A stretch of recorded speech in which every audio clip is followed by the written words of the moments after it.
Kabajamtoota hordoftoota TV kanaan nagaan Waaqayyoo biyya jirtanitti bakka jirtan hundumaatti isiniif haa ta'u. Attam jirtu baga nagaadhaan dhuftanii sagantaa keenya maqaa Abbaa kan Ilmaa kan Hafuura Qulqulluu sadan Waaqayyo tokkoon jalqabneerraa Waaqayyo isa nu eegee nu geggeessee hamaa hundumaa nurraa fageessee har'as fayyaatti nagaatti nu jiraachisee carraa kana nuuf kennee fuula isaa duratti walitti nu qabeef galanna ta'u maqaan isaa bara baraan eebbifamu. Ganama kana luba gaaddisaa qabadhee isiniif dhiyaadheeraa. Lubaa baga nagaadhaan dhuftanii. Baga nagaan nu eeddanii nagaan keessan haa baay'atu. Ameen ameen. Maqaan Waaqayyoo kan eebbifameef kan galateeffame haa ta'u gaa. Yesuus Kiristoos yeroo hundumaa dubbii sagalee isaatii amanamaa waan ta'eef tokkos lamas taatanii maqaa kootiin lafa walitti qabamtanitti ani isin gidduutti nan argama jedhe Gooftaan. Gidduu keenya jira Yesuus. Hafuurri Qulqulluun gidduu keenya jira. Maqaan Waaqayyoo bara baraan kan eebbifameef kan galateeffame haa ta'u.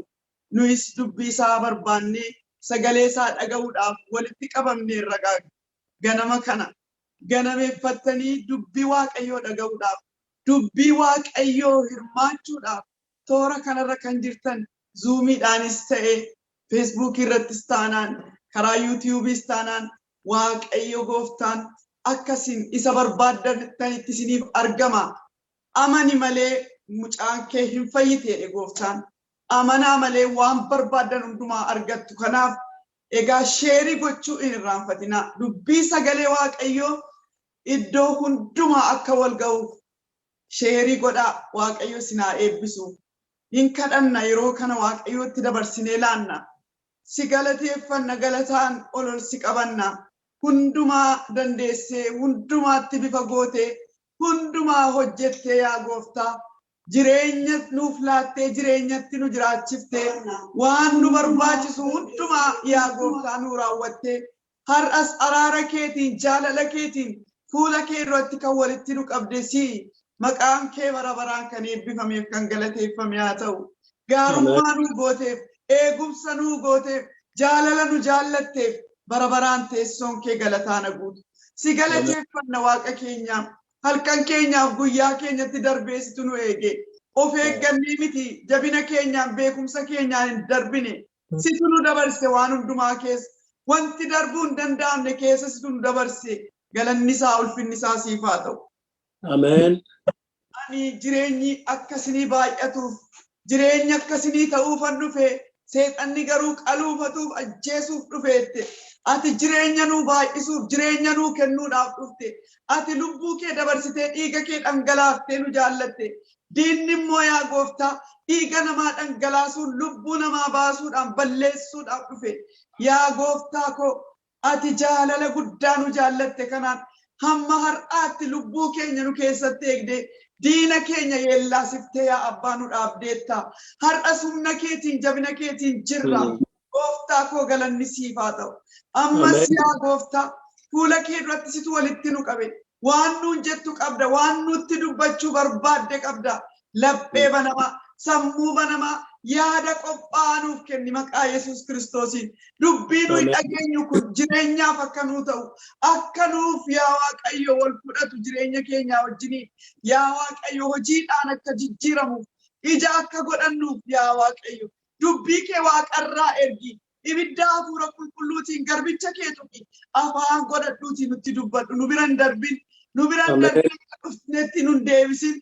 Maqaa Yesuus Kiristoosiin dubbiin kee nu fayyisee humna godhanne akka deebinuuf. Dubbiin kee humna hojjetu of keessaa qaba. Dubbiin kee kun gidduu keenyatti dhangala'u. Jireenya keenya keessatti dhangala'u. Waaqa keenya Abbaa keenya si barbaannee dhufneerra. kottuuti ulfina keetiin gidduu keenya deddeebi'i.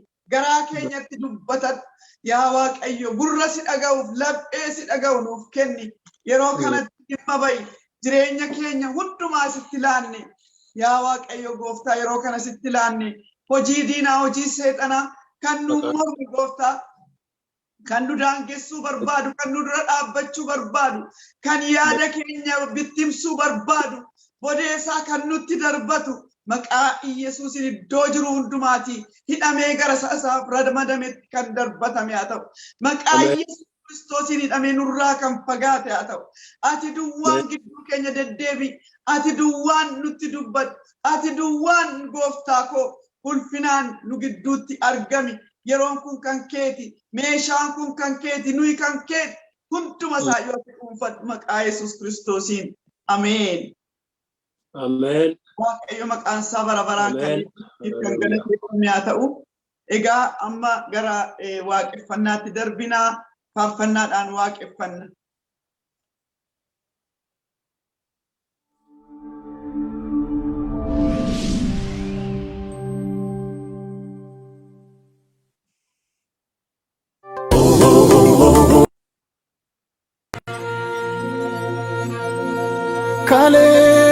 Sana baate arratti na laate Boris harki keenan buusu Boris harki keenan buusu siinan ba'ee gala siinan of ilaala yoomu keerra kan koon dursu yoomu keerra kan koon dursu kalee sana baate harratti na laate Boris harki keenan buusu Boris harki keenan buusu siinan ba'ee gala siinan of ilaala yoomu keerra kan koon dursu yoomu keerra kan koon dursu.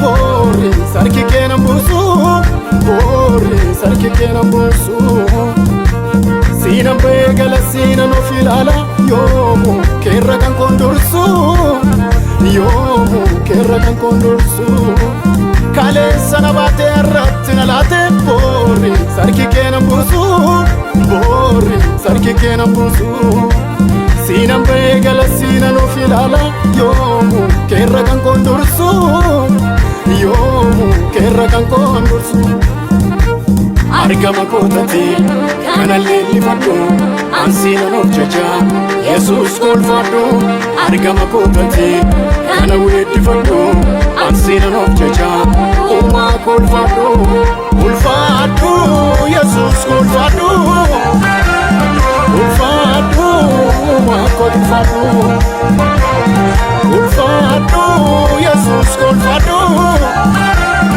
ulfaadhu uumaa kolfadhu.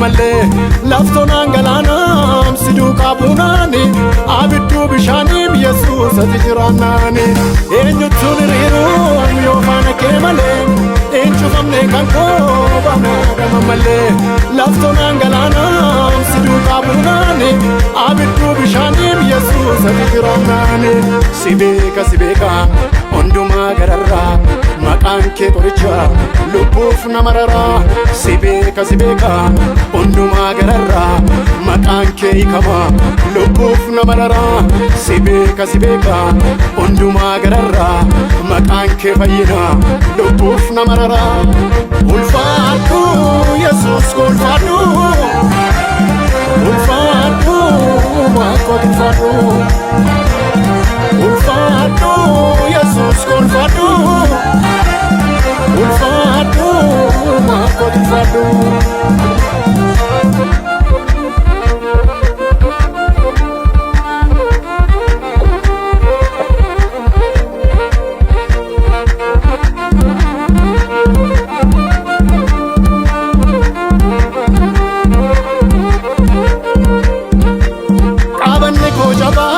galgalli kombadu kakun ke tuture nadu kubenadu arra dukkanaus borgana mara nambe kakarake arki koy pamara qabanni ko jaba galgalli kombadu kakun ke bukule nadu kubenadu arra dukkanaus borgana mara nambe kakarake arki koy pamara sishakku ani karakamu jechoota namootaan gooftaa ko simmamu sishakku ani karakamu tuttuqqaa namootaan uumaa ko simmamu sishakku ani karakamu aalota milluudhaan gooftaa ko simmamu ulfaadhu yesus ulfaadhu ulfaadhu maakotu ulfaadhu ulfaadhu yesus ulfaadhu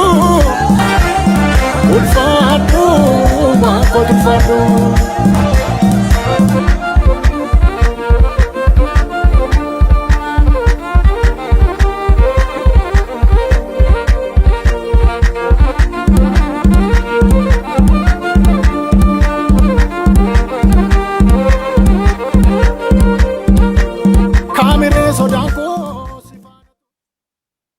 Amin, amin, amin. Waaqayyo haa ulfaatu inni kaleessa nu baatee har'aan dhugee maqaan isaa bara baraan haa eebbifamu. Faarfattoota kana waaqayyo waaqarraa dachaa isaan haa eebbisu jennaa. Zuumiidhaan nu wajjiniin hirmaachaa kan jirtanii hundi keessan baga nagaadhaan dhuftanii waaqayyo isin haa eebbisu. Attam jirtu attam bultanii waaqayyo isin eegee isin geggeessee har'aan waan isin ga'eef nuis waaqayyoon hin galateeffannaa baga guyyaa har'aa geessanii waaqayyo isin haa eebbisu. Gaa walii wajjiniin gara dubbii sagalee waaqayyootti darbinaa. Lubaa isiniif hafuura qulqulluudhaaf hin gadhiisaa itti darbaa.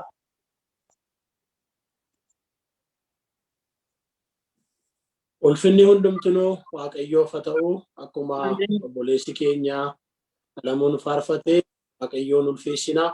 Waaqayyoon nu jiraachisee araara isaa nu baay'isee arras akka barbaadu isa godheef galanni isaaf haa ta'u. Akkuma kanaa daawwattootaaf hordoftoota TV karaa FB kanaa karaa YouTube kan hordoftan hundumaa nagaa kun isinii dhiyeessaa. Lafa isin jirtanitti nagaan waaqayyo ammayyuu isiniif baay'atu. Nagaan hundumaarra caala waan ta'eef waaqayyo nagaa isaa nuufis isiniifis biyya isin jirtaniifis biyya nun jirruufis haa laatu. Maqaan isaa eebbifamu. Ameen. Boleonni keenya yoo ni kaleessa nu baatee arrasii borisii darbeessatu nu baataa jedhanii nuyi harkuma waaqayyo abdannaa amanannaa. Waaqayyo arrasii kadhannaadhaan faarfannaadhaan dubbachuu jalqabeera. Sagalee waaqayyo yeroo gabaabaa olii wajjin fudhannee ilaallaa. Har'a xinnoo qilleensi nu jeeqaa waan jira waan ta'eef yeroo gabaabaa olii wajjin ilaalla. Torban sadaffaa fi kan inni olii wajjiniin dubbii waaqayyo naaf kenne hirmaachaa jirru waa'ee furmaataati. Waa'ee furmaataa irratti sagalee waaqayyo olii wajjin barachaa jirra. Jireenya namaa keessatti nama wanta godhe wallaale furmaati maayin waan jedhu walii wajjin ilaallaa jira. Wanta gootan kan wallaaltan garatti gortan kan dhabdan maayin dhanaaf malli koo falli koo warra jettaniif furmaati kanaa isa jedhu irrattan dubbii waaqayyoo dubbachaa jira. Isin yaadachiisuudhaaf har'a walittan qaba waan ta'eef isa jalqabaa nama wanta godhe wallaaleef yeroo hundumaa furmaatii gara waaqayyootti iyyuu galanni isaaf haa ta'u. Waaqayyoon akkas jedheera gara kootti siifan deebisaa waan ati qortee bira ga'uu hin dandeenyeen si agarsiisaa. Inni jalqabaa nama garatti godhu dhabeef jireenyi bitatti galeef furmaata dhabeef furmaanni waaqayyootti iyyuu waaqayyo bira deebiitu jira jennee ilaalaa turre. Aggaar yeroo Abrahaamiif Saaraan garaatti hafuu ishee arganii manaa baasanii lafa onaa keessatti wanti isheen goote isa kana gara waaqayyootti iyyite. Waaqayyoos iyya ishee dhaga'e lafa onaa keessaa lafa namni bireen jirre keessa lafa ari'atamtee jirtu keessa teesseetu waaqayyotti yommuu iyyitu waaqayyo waaqarraa dhaga'ee furmaata isheedhaaf kenne. Lammaffaa irratti torban darbe kan nuun ilaalle immoo Yoshaafaat mootichi macaafa seenaa baraasa lammaffaa boqonnaa 20 loltootatu biyya sadiitu karaa sadiitti duule. Mootota sadiitu karaa sadiitti duule. Waan godhu yommuu wallaaluti akkas jedhe. Waan goonu hin beeknu jedheetu waaqayyoon kadhate. Kanaaf nama wanta godhe wallaaleef wanta godhu hin qabneef furmaati inni lammaffaan garuma waaqayyo ilaaluudhaan. Maqaan isaa eebbifamu. Waan goonu hin beeknu garuu gara kee ilaallaa. Warra gara isaa ilaalaniif waaqayyo furmaata qaba. Warra gara isaa ilaalaniif waaqayyoon lola. Waaqayyoon dubbata. Waaqayyoon falma. Waaqayyo maal godhe egaa? Isaanumaan walitti deebise. Warra gara isaa ilaalan Daawitichi akkas jedhe gara waaqayyo ilaalaa fuulli keessan ifu deebitaniis qaaniidhaan lafa in ilaaltaniidha. Gara waaqayyo ilaalaa firoota koo maalidha furmaati warri jettaniif gara waaqayyo ilaalaa yeroo tokko gara namaa ilaallee furmaata dhabna. Gara gurguddootaa gara warra nu jirra jiranii warra beektotaa jenneetu furmaata dhabna. Furmaati dhugaan waaqayyoon ilaaluu keessa jira. Warra gara isaa ilaalaniif waaqayyoo furmaata dhugaadha. Innis sadaffaa irraa gabaabsee yeroo muraasa keessatti dubbachuu barbaadu nama wanta godhu dhabeef garatti gor wallaalee furmaati maayin. Inni sadaffaan nama wanta godhu wallaalee furmaati yehirree waaqayyo ka'e jechuudha. Galanni isaaf haa ta'u. Yehirree waaqayyo, yaangoo waaqayyo, yehumna waaqayyo naa ka'e jechuudha. Hirree waaqayyo. Hirree waaqayyo hundumaa gochuu danda'u. Hirree waaqayyo hundumaa raawwachuu danda'u. Hirree waaqayyo hundumaa cal gab jechisuu danda'u. Yehirree waaqayyo naa ka'e jechuudha. Warra naa ka'e jedhaniif waaqayyo hin ka'a. Firoota jireenya keessan keessatti wanta gootan dhabdan, wanta gootan yommuu wallaaltan, garatti gortan yommuu dhabdan, yehirree waaqayyo naa ka'e jedha. Yehirree waaqayyo. Amma yehirree waaqayyo siif haa ka'u. Anaaf haa ka'u. Saba keenyaaf, biyya keenyaaf wanta furmaata dhabee jiru kana hundumaaf yehirree waaqayyo haa ka'u. Maqaan isaa eebbifamu. Furmaati isa kana keessa jira. Yehirree waaqayyo. Yehirree waaqayyo naa ka'e. Waaqayyoon dammaqfachuu danda'u. Yehirree waaqayyo siif haa ka'u. Nuuf haa ka'u ammayyuu. Maqaan isaa eebbifamu. Boleettiin lafati jirtu. Boleessan lafati jirtu. Lafan jiru. Yehirreen waaqayyo inni waan hundumaa gochuu danda'u. Inni waan hundumaa raawwachuu danda'u. Inni waan hundumaa gochuu danda'u. Yehirree waaqayyo ammayyuu nuuf haa ka'u. Inni isa ol kaasan gadi qabu. Inni isa ulfaataa sana cabsu. Danqara sibiila boorrajji inni caccabsuu danda'u. Balbala cufamaa inni nama duraa banuu danda'u. Yehirree waaqayyo nuuf haa ka'u. Waaqayyoon dammaqfachuu. Sagalee waaqayyoo arraa gabaabsee irratti dubbadhu. Neetwoorkiin na rakkisaa jira wanta ta'eef. Wangeela Maarqos boqonnaa 4 lakkoofsa 35 kaasee isa jiru nan dubbisa. Dubbifadhaasnis sagalee waaqayyoo naa kenna. Yesuus qilleensa jabaa gab gochuusa. Maqaan isaa eebbifamu. Tigreenti isaa akkas jedha. Yesuus qilleensa jabaa. Isa jabaa gab gochuu kan danda'u irree waaqayyoo jira. Isa cimaadha jedhu. Haaleluyyaa. Gab gochuu kan danda'u irree waaqayyoo jira. Jira Yesuus. Akkas jedha. Yesuus galgala gaafasii bartoota isaatiin kottaa bishaan ciisaa kana gamanatti ceenaa jedhe. Bartooti isaa namoota achi turan hundumaa dhiisanii akkuma inni ibidiruu keessa jirutti Yesuusin fudhatanii adeeman. Bidiroonni biraanis immoo isaa wajjin dhaqan. Yommuu qilleensi jabaan bubbusee dhufee bishaanicha bidirratti bu'e. Bishaanichi itti guutuutti ka'e. Yesuus gaduu bidiricha keessa gara duubaatiin waa boraafatee rafa ture. Bartoonni isaa isa dammaqsanii barsiisaa dhumuun keenya sin dhibu jedhaniin. Yesuus dammaqee qilleensicha ifatee bishaanichaa immoo cal jedhe gab jedhis jedheen. Kanarratti qilleensichi dhaabbannaan gabii guddaan ta'e. Kana booddee bartooti isaa maaliif sodaattanii raafamtanii ammayyo amantiin qabdanii jedhe. Isaan immoo guddaa sodaatanii namni kun eenyu qilleensi bishaaniin abbooma isaanis isaaniin abboomamu waliin jedhanii jedha. Galanni Waaqayyoof haa ta'u. Ameen. Yesuustu akkas jedhe hin ceenaa jedhe. Gamasitti ceenaa jedhe. Maqaan isaa ulfaatu. Yesuus Kiristoos hin ceetu jennaan inuma ce'e. Ameen. Haala akka barbaade haa ta'u. Karaatti wanti barbaade nu haa mudatu. Karaarratti wanti fedhe yoo haa dhufu malee Yesuus hin ceena jennaan lafa Yesuus jedhee numa keenya. Ameen. Akkasina Yesuus Kiristoos bartoota isaatiin barsiisaa tureetu bidiruurra taa'ee barsiisaa tureetu ijoollee jedhamamoo gamasitti ceenaa. Maqaan isaa eebbifamu. Amma immoo gamasitti ceenaa. Yeroo Yesuus sagalee kana dubbatu galgala ture. Galgala dhiyaadha. Yesuus Kiristoos dukkanuma keessatti hin ceenaa.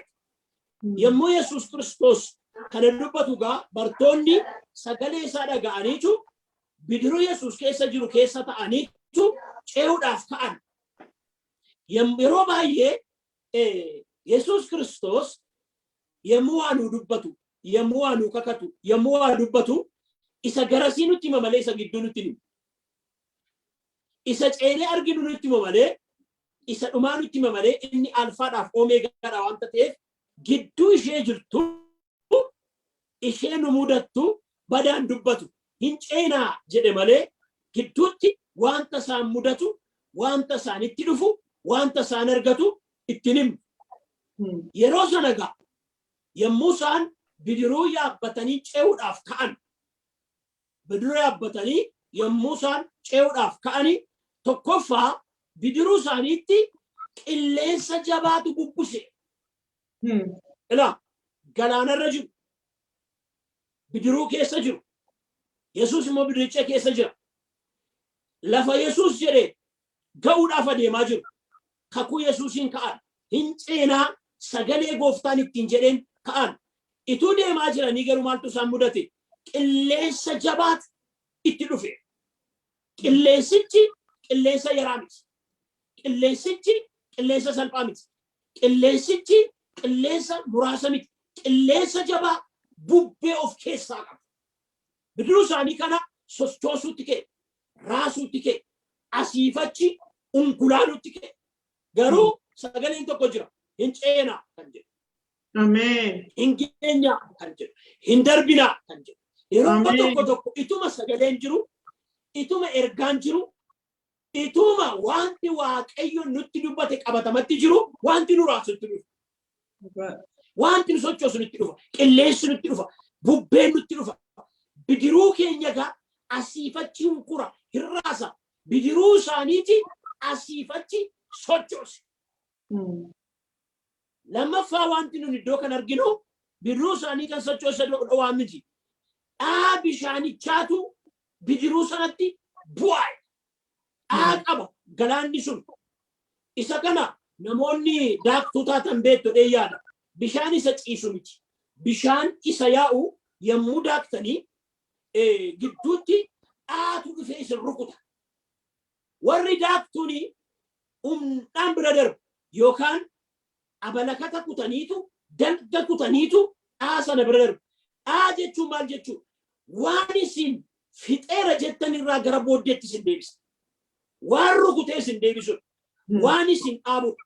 Waan humna isin buusudha. Humna keessan waan dadhabsudha. Dhaa jabaatu dhufee bidiruu isaaniitti bu'a ture. Ituma kakuu qabnu yeroo tokko tokko wanta booddeetti nu deebisu nutti dhufa.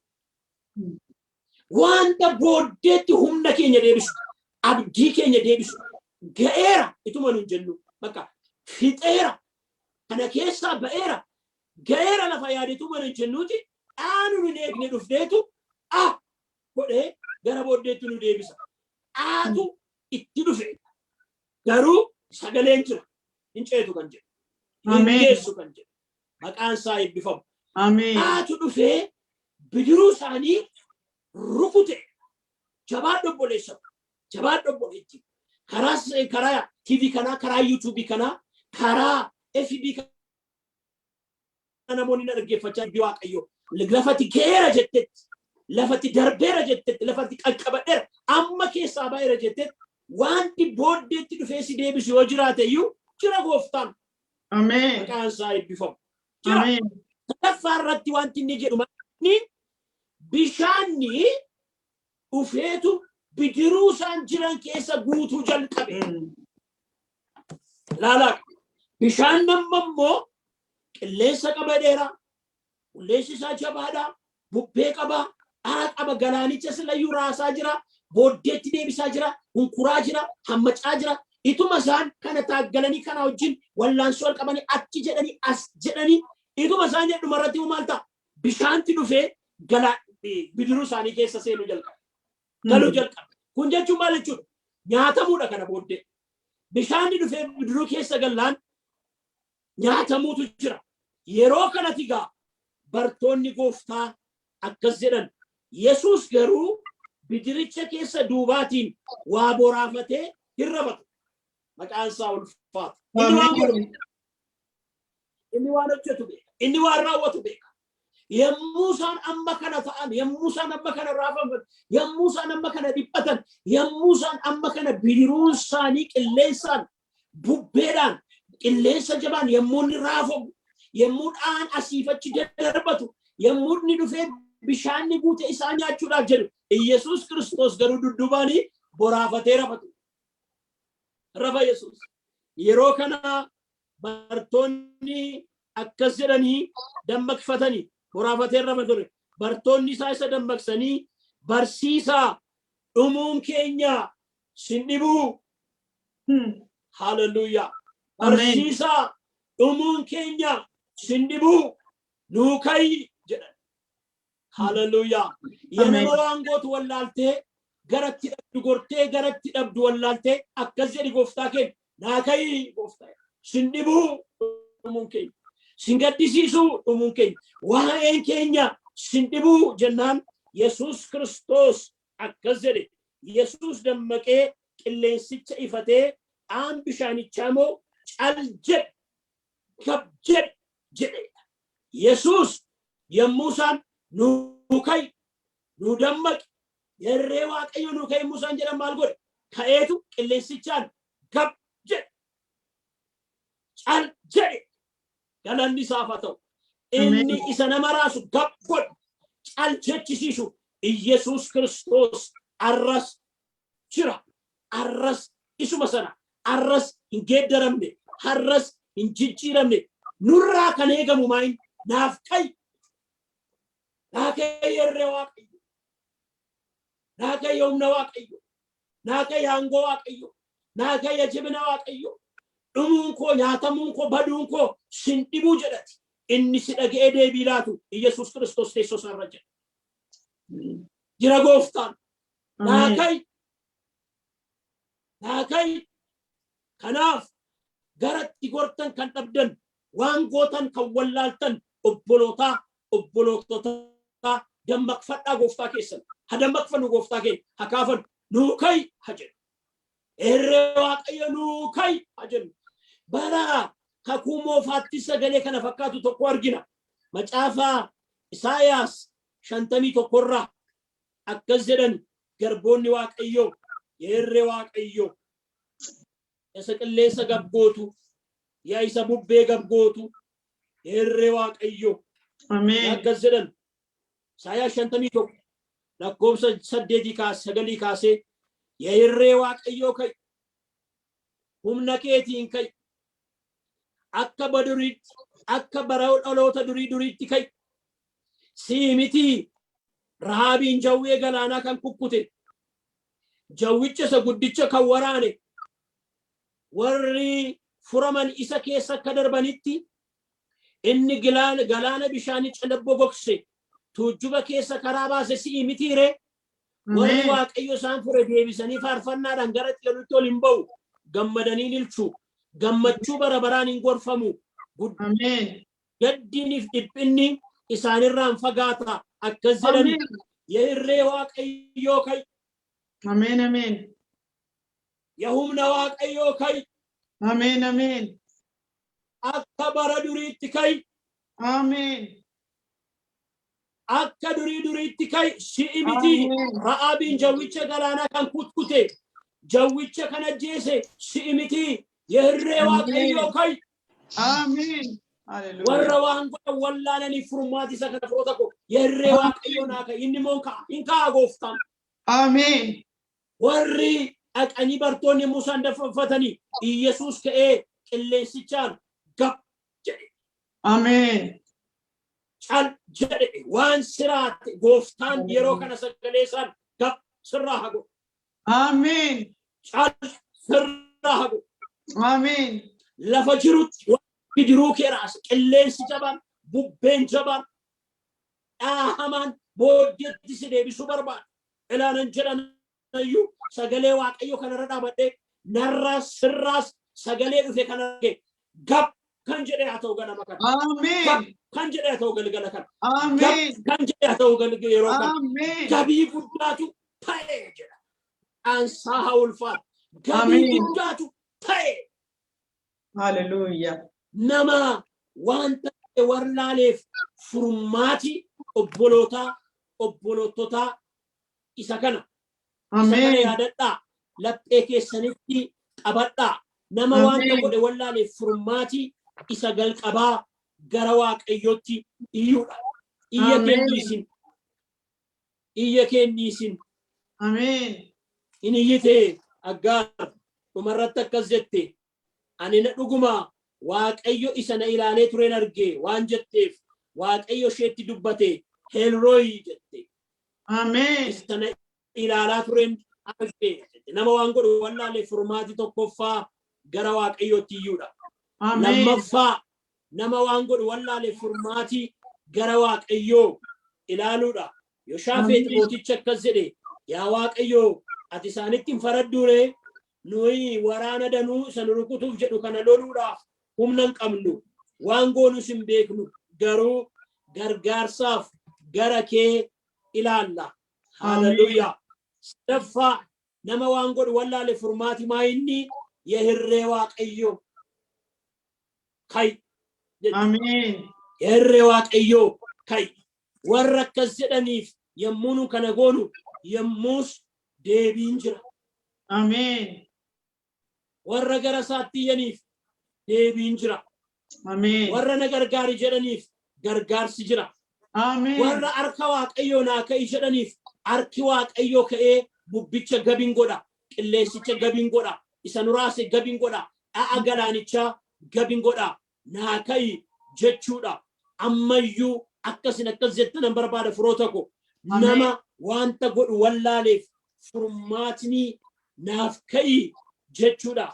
Yesuus Kiristoos ka'eetu akkas jedheedha. Sagalicha dubbiseen har'a xinnoo neetworkiin nu jeeqaa waan jiruuf nan gabaabsaa. Yesuus dammaqee qilleensicha ifatee dhaan bishaanichaa immoo dhaa bishaanichaan immoo cal jedhi gab jedhi jedheedha. Waaqayyo gooftaan qilleensatti hin dubbata, galaanatti hin dubbata.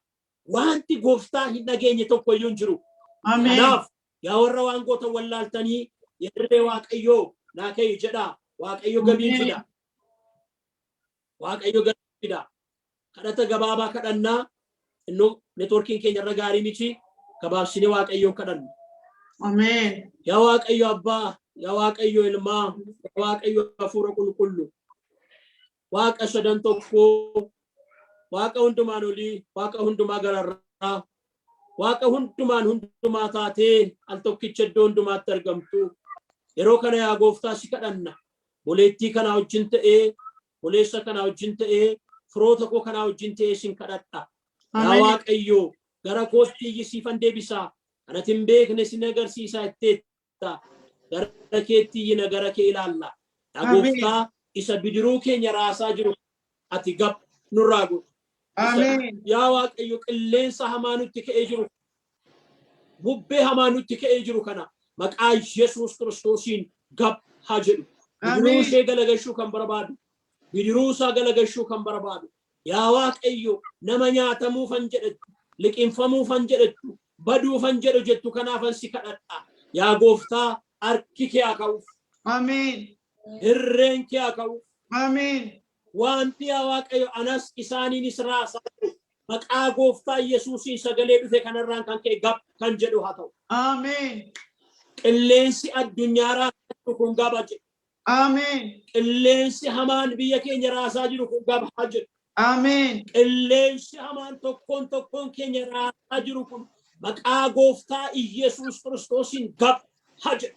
Ameen. Gab jedhu. Ameen. Maffannaa Yesuus. Maffannaa Yesuus sagalee qabnaa hin ceena kan jedhu. Sagalee qabnaa hin guddanna kan jedhu. Sagalee qabnaa hin darbina kan jedhu.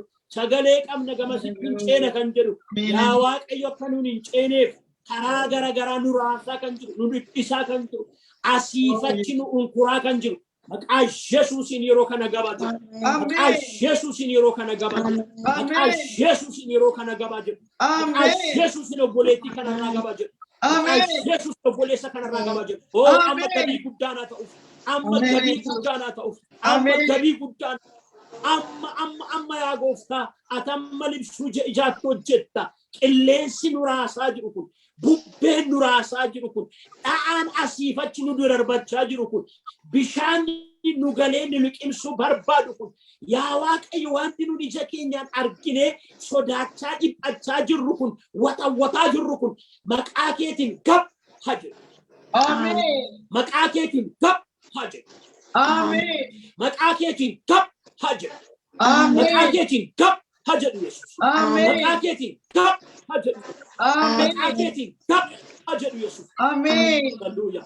Maqaa keetiin gab jedhu Yesuus. Ameen. Ameen. Nagaadha ta'u. Ameen. Ameen. Nagaadha ta'u. Ameen. Ameen. Siidha ta'u. Ameen. Ameen. Erre Waaqayyo si'imini jawwicha galaanaalee waaqanii kabachiisu. Yaa Waaqayyo jawwee dhiiga jawwee lubbuu balleessu jawwee karaatti nama hambisu jawwee ola deemaa fixaa jiru kan isa galaanatti qilleensa irra darbatanii nama fixaa jiru kan yaa gooftaa akkuma bara duriitti irreetti ol ka'ee akka isa waraane yaa Waaqayyo waraane Ameen. Ameen. waraani gooftaa. Ameen. Ameen. Ameen. Ameen. Waraani biyya kana keessa ba'a biyya kana keessa addunyaa mararra yaa Waaqayyo afuurri du'aa ba'ee jiru jawween bara durii diiyaabiloos bara durii inni galaanatti galee jiru leewwaataaniin inni marataan sun inni billaan kee kutu irreen kee harki kee ol ka'ee yaa Waaqayyo isa kana nurraa gabu kan godhe. Ameen. Yaa Waaqayyo warra kee walluu Ameen. irree kee walluu Ameen. Ameen. irree Waaqayyo kai yoomna Waaqayyo kai daangoo Waaqayyo kai. Ameen. Ameen. Baduun keenya sinnibu baduun keenya Ameen. baduun keenya garaa sirnaasu baduun keenya sinnibu wadani gooftaa nuu kai Yesuus. Ameen. Ameen. Nuu kai Yesuus. Ameen. Ameen. Ameen. Nuu kai gooftaa boleessa kanaaf kai boleetti kanaaf kai anaaf kai mana keenya biyya keenyaaf kai saba keenyaaf kai addunyaa kanaaf kai dhumuun keenya Yesuus nuuf kai. Ameen. Ameen. Sahamaa kanatti garraa gabu. Ameen. Bubbee hamaa kanatti nurraa gabu. Ameen. Galaanaa kanatti nurraa gabu. Ameen. Ameen. Bara gabii, bara nagaa, bara boqonnaatti nuuf fidi. Ameen. Ameen. Jetteen dhugai. Ameen. Ameen. Dubbatti raawwadhu. Ameen. Ameen. Lafan geessu jetteen dhugai. Lafan ceene jetteen dhugai. Ameen. Yaa Waaqayyo waan Ameen. hambisuu barbaadu hundumaati nu duraa kaas. Kakuu keenya Ameen. ergaa keenya nuu raawwadhu. Isa nuun jette nuu raawwadhu.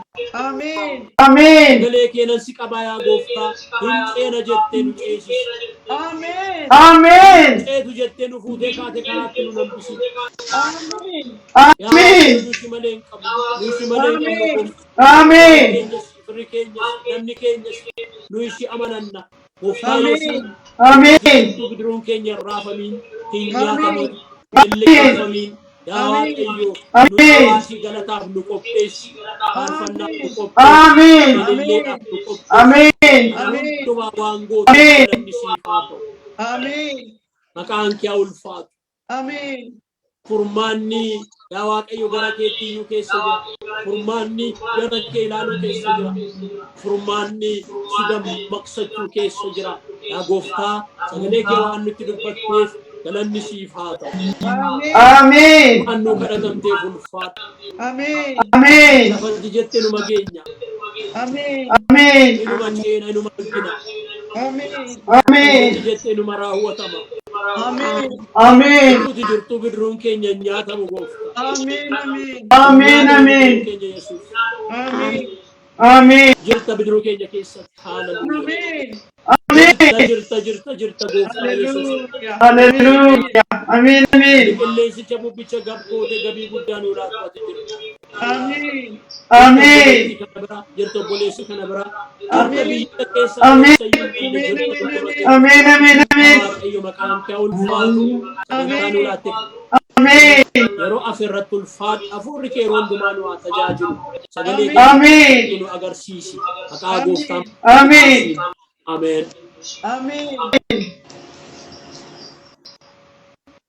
Hallelujah. Waaqayyo barabaraan ta'een galateeffachuurra waan jedhu Waaqayyo waan qasaasa hin qabneen bakki waaqamanii jireenya keessana eebbisu.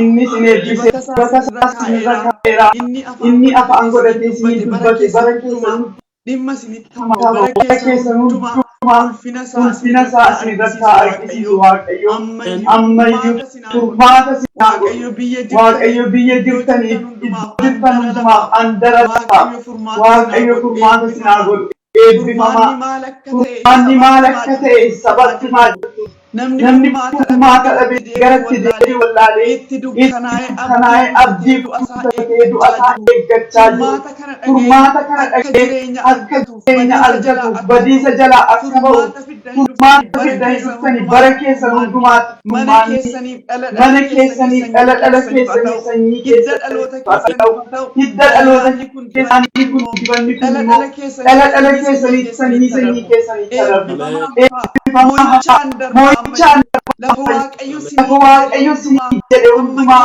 hamma geessanitti ayyaanni Waaqayyo humni Waaqayyo isinirratti ulfinni isaa irratti mul'atu eebbifamaa. Hallelujah maqaa Waaqayyo kan eebbifame. Hallelujah maqaa Waaqayyo kan eebbifame haa ta'u sababa. Furmaanni gara Waaqayyoo ilaaluudha. Kaasseedha. Irreessa waammachuudha. Isa waammannaan gara isaa ilaaluudhaan inni nama jalaan dabarfatu. Barteemeyoos yeroo namillee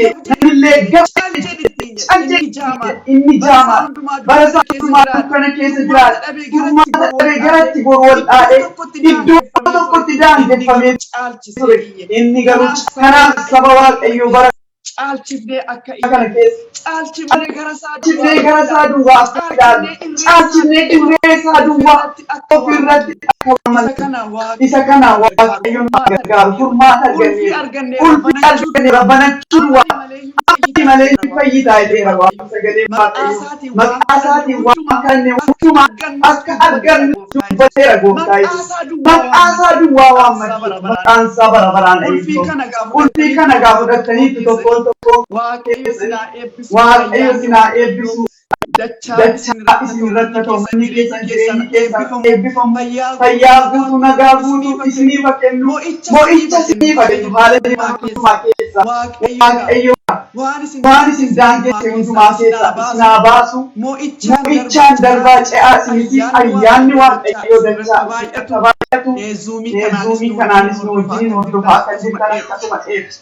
Facebookiidhaanis YouTubeidhaanis TVdhaanis Waaqayyo sinaa ayyaanni Waaqayyo hunduma keessatti baay'atu mo'icha isiniif kennu keessan irratti eebbifamaa isinii jennaa sagantaa kana fakkaatu amma deebiinee wal arginutti nagaa Waaqayyoon nuuf turaa faarfannaa kanaan nagaa isiniif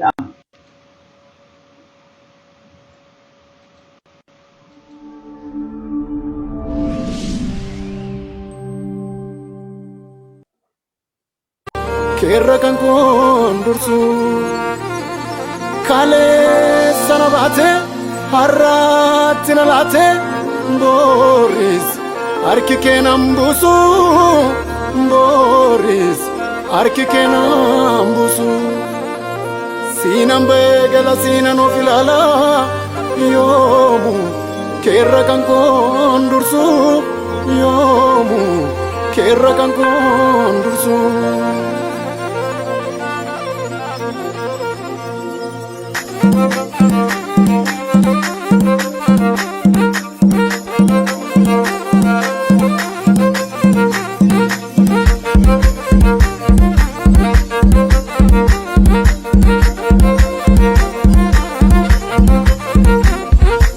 sanabate arratti nalate Boris harki keenan buusu Boris harki keenan buusu siinan beegala siinan of ilaala yoomu keerra kan kondursu yoomu keerra kan kondursu kale sanabate arratti nalate Boris harki keenan buusu Boris harki keenan buusu siinan beegala siinan of ilaala yoomu keerra kan kondursu yoomu keerra kan kondursu argama kootati